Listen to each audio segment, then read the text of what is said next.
কথায় আছে, ঠেলায় না পড়লে বিড়াল গাছে ওঠে না। এখানে আমি একটা জিনিস দেখছি যে একটা ছাগল ঠেলায় পড়ে গাছে উঠছে। সেই ঠেলাটা হচ্ছে তার খিদের ঠেলা। খিদের জ্বালাটা এমন একটা জিনিস যে মানুষ যতই রেগে থাকুক, যতই হিংস্র হয়ে থাকুক, বা যতই দুঃখে থাকুক, খিদে পেলে সবাই কিন্তু তার নিজের খিদেটা মেটানোর জন্য চেষ্টা করে। সেখানে একটা প্রাণী হোক, একটা মানুষ হোক, একটা পশু হোক, সে যেই হোক, তার খিদেটা এখানে প্রমাণ করে দেয় যে খিদের জন্য সে সব কিছু করতে পারে। খিদের জন্য সে আজকে গাছে পর্যন্ত উঠছে।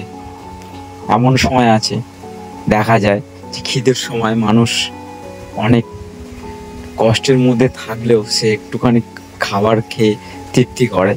তো এখানে দড়ি দিয়ে ছাগলটি বাঁধা আছে, তাও ছাগলটি চেষ্টা করছে তার খিদেটা মেটানোর জন্য।